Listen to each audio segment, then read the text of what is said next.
Welcome to exam materials. आज हम 18 से लेकर 20 मार्च तक के करंट अफेयर के बारे में जानेंगे। तो चलिए शुरू करते हैं आज का हमारा स्पेशल करंट अफेयर्स।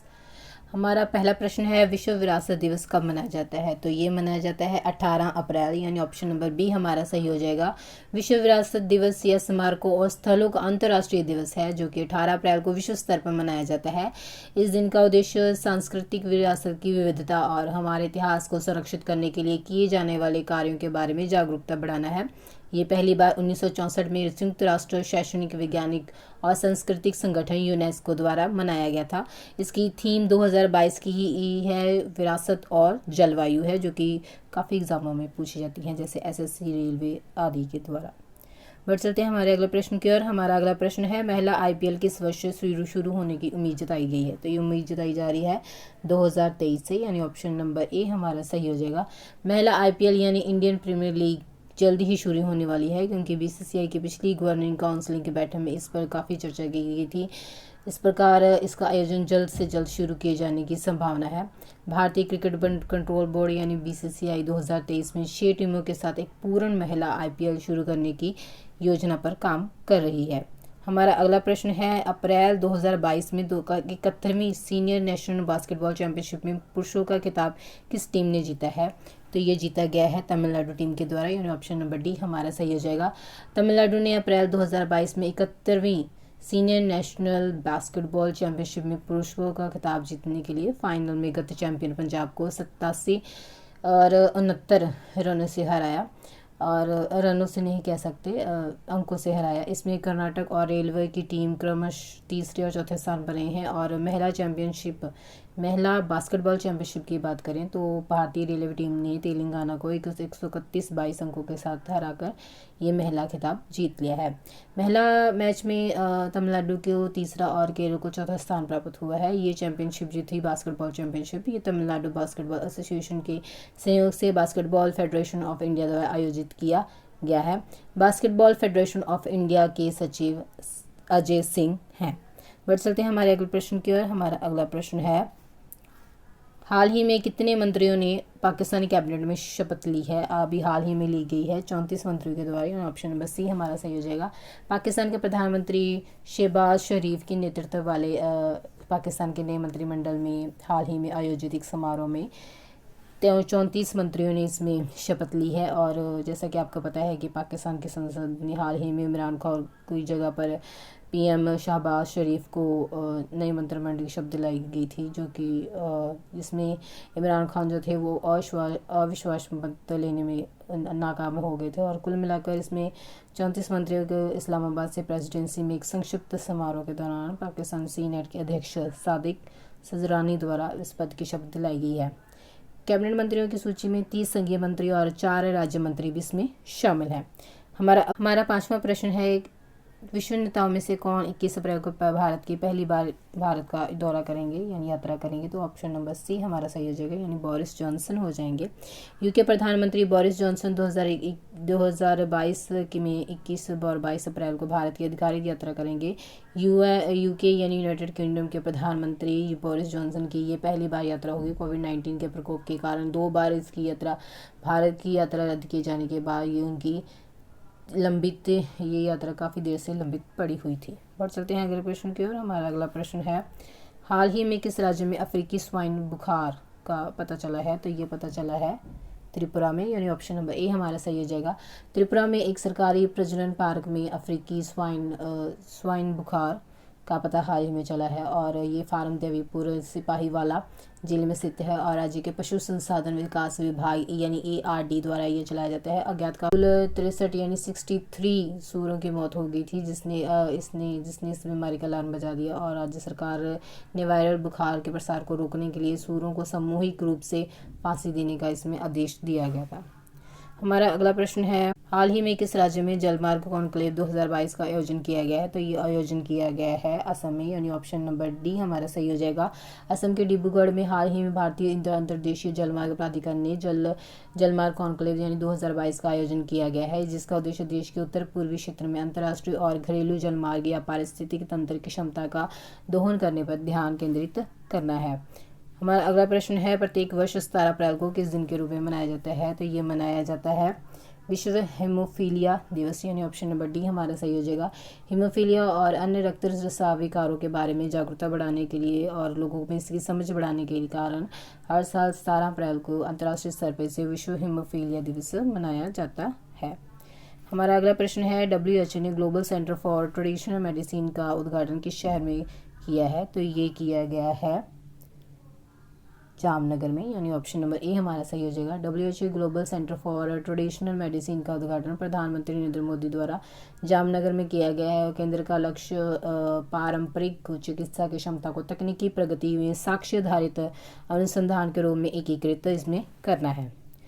हमारा अगला प्रश्न है, फिनो पेमेंट बैंक के बोर्ड ने नई दिल्ली स्थित fintech press print private limited में कितने प्रतिशत तक के अल्पसंख्यक रणनीतिक प्रवेश को मंजूरी दी गई है? तो ये मंजूरी दी गई है 12.90 यानी 12.19%, यानी ऑप्शन नंबर बी हमारा सही हो जाएगा।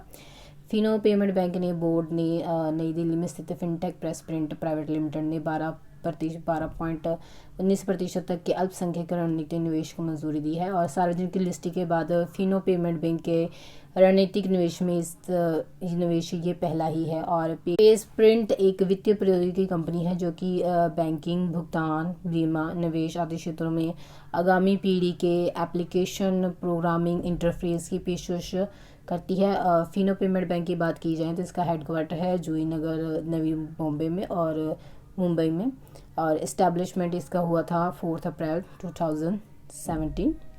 तो ये थी कुछ बातें फिनो पेमेंट्स बैंक के बारे में। बढ़ चलते हैं अगले प्रश्न की ओर। हमारा अगला प्रश्न है, किस दिन को विश्व कला दिवस के रूप में मनाया जाता है?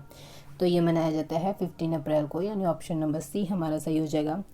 सर्वकालिक महानतम कलाकार लियोनार्डो दी विंची के जन्मदिन को सम्मानित करने और चिन्हित करने के लिए 2012 से यूनेस्को के आम सम्मेलन में 15 अप्रैल को विश्व कला दिवस के रूप में घोषित किया गया था। और विंची दी लास्ट सपर और मोनालिसा दुनिया की कुछ सबसे लोकप्रिय और प्रभावशाली पेंटिंग है। आपने देखी होगी वो जो लेटेस्ट बनी होती है ना, उसकी पिक्चर वो वाले। और चलते हैं हमारे एक प्रश्न की ओर। हमारा अगला प्रश्न है, हाल ही में चीन ने दक्षिण प्रांत देशों में किसके साथ एक सुरक्षा समझौते पर हस्ताक्षर किए हैं? तो हस्ताक्षर किए गए हैं सोलोमन द्वीप समूह, यानी ऑप्शन नंबर सी हमारा सही हो जाएगा। 19 अप्रैल 2022 को पुष्टि की कि उसने सोलोमन द्वीप समूह के साथ एक व्यापक सुरक्षा समझौते पर हस्ताक्षर किए गए हैं। बढ़ चलते हैं हमारे अगले प्रश्न की ओर। हमारा अगला प्रश्न है, BRO दुनिया की सबसे ऊंची लंबी सुरंग का निर्माण कर रहा है और ये सुरंग लद्दाख को देश के किस राज्य के साथ जोड़ेगी? तो ये जोड़ेगी हिमाचल प्रदेश के साथ, यानी ऑप्शन नंबर बी हमारा सही हो जाएगा। सीमा सड़क संगठन यानी BRO हिमाचल प्रदेश को लद्दाख में जास्कर घाटी में जोड़ने वाली दुनिया की सबसे ऊंची सुरंग का निर्माण कर रहा है। और सुरंग का निर्माण BRO द्वारा शंकुलादेरा पर 16,580 फीट की ऊंचाई पर किया जा रहा है।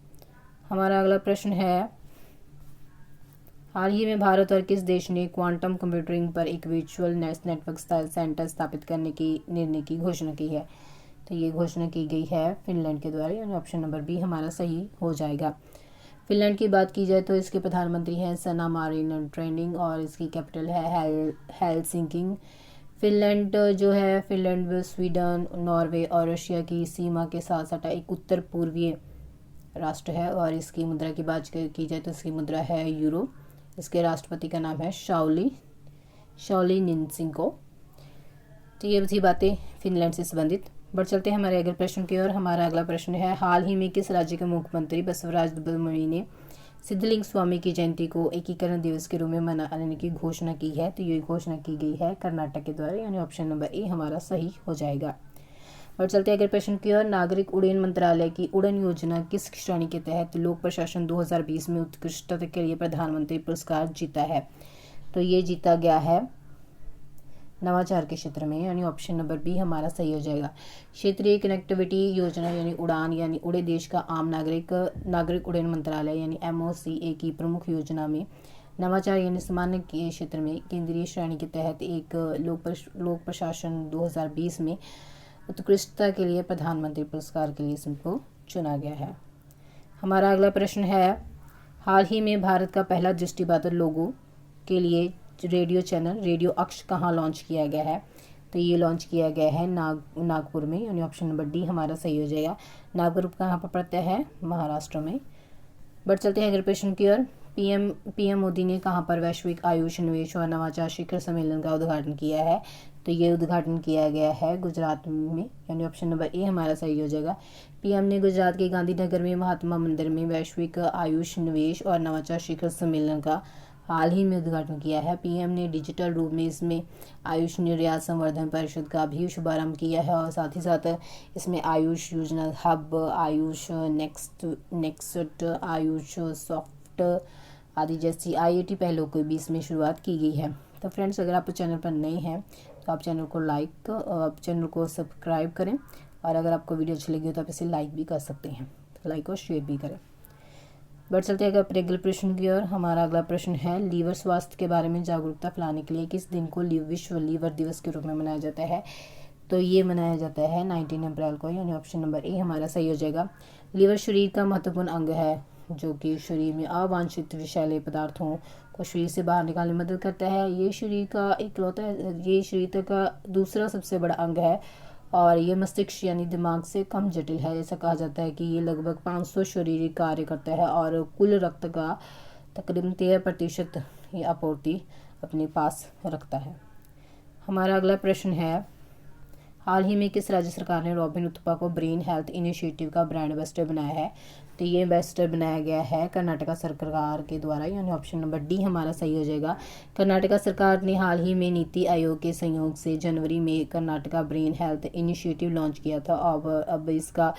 अब इसका ब्रांड एम्बेसडर रॉबिन उत्पा को बनाया गया है और 3 पायलट परियोजना के तहत इसमें हॉस्पिटलों में डॉक्टरों का प्रशिक्षण और ब्रेन हेल्थ क्लिनिक शुरू करने की तैयारी भी इसके द्वारा की जा रही है। इस केंद्रीय मंत्री ने निर्यात आयात की प्रक्रिया को सरल और पारदर्शी बनाने के लिए कृषि क्षेत्र के लिए 2 नए पोर्टल लॉन्च किए हैं।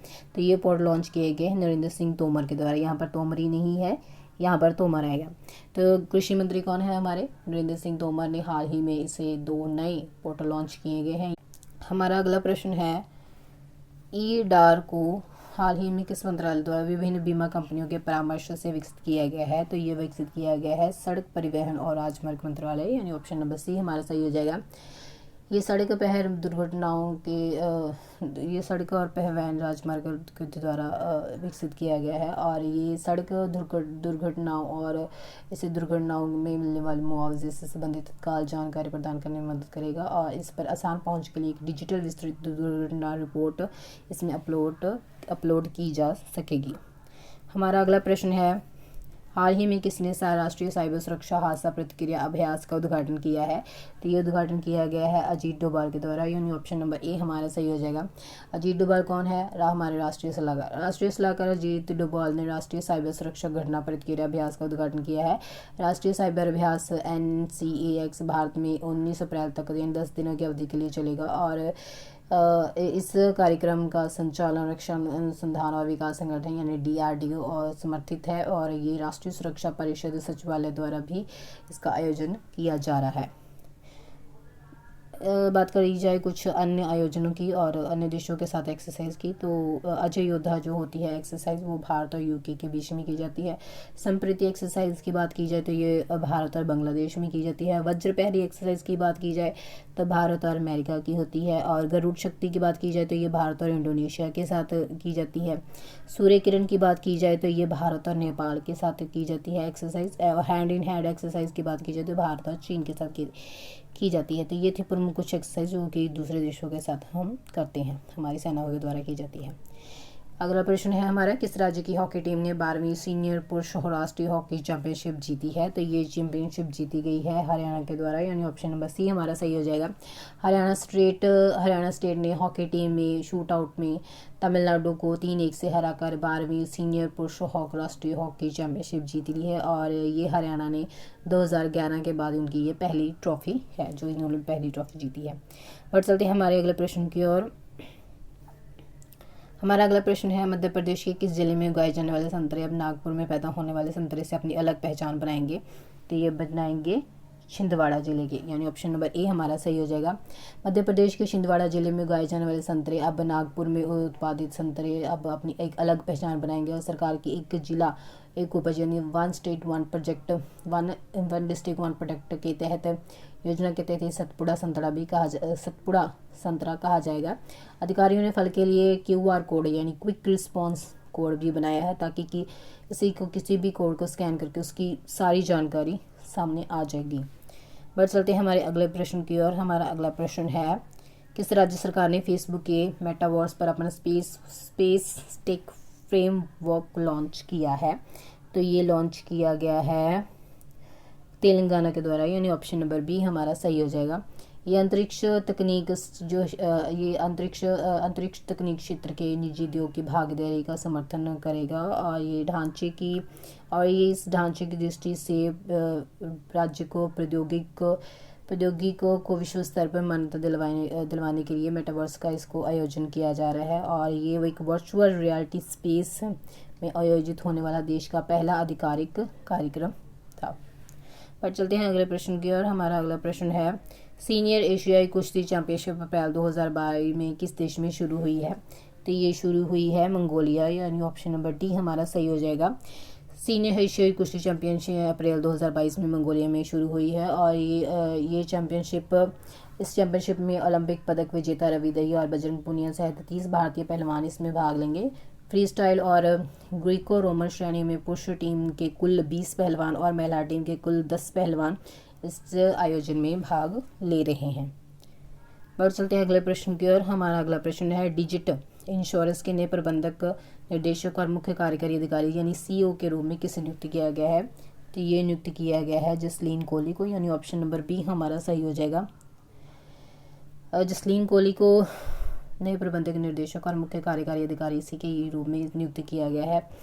42 वर्षीय जो कोहली हैं वो बीमा उद्योग में सबसे कम उम्र की CEO में से एक अब बन जाएंगी। बढ़ चलते अगले प्रश्न की ओर। केंद्रीय वित्त मंत्री निर्मला सीतारमण अप्रैल 2022 में किस देश की आधिकारिक यात्रा पर हैं? तो ये गई हैं अमेरिका की यात्रा पर, यानी ऑप्शन नंबर ए हमारा सही हो जाएगा। अमेरिका में वे IMF अंतर्राष्ट्रीय मुद्रा कोष और विश्व बैंक की स्प्रिंग मीटिंग के साथ ही साथ G20 वित्त मंत्रियों की बैठक और सेंट्रल बैंक की मीटिंग में भाग लेंगे और साथ ही वे IMF के प्रबंधन निर्देशक द्वारा आयोजित money at A cross road पर एक उच्च स्तरीय बैठक में भी भाग लेंगी। कौन लेंगी भाग? निर्मला सीतारमण। पर चलते हैं हमारे अगले प्रश्न की ओर। हाल ही में OP जिंदल ग्लोबल यूनिवर्सिटी ने किस देश के साथ एक समझौता ज्ञापन पर हस्ताक्षर किए हैं? तो ये हस्ताक्षर किए गए हैं स्पेन के साथ, यानी ऑप्शन नंबर डी हमारा सही हो जाएगा। तो फ्रेंड्स, ये थे कुछ इम्पोर्टेंट करंट अफेयर के क्वेश्चन। अगर आपको वीडियो अच्छी लगी हो तो आप इसे लाइक और शेयर करें। अगर आप चैनल पर नए हैं तो इसे सब्सक्राइब करें। धन्यवाद।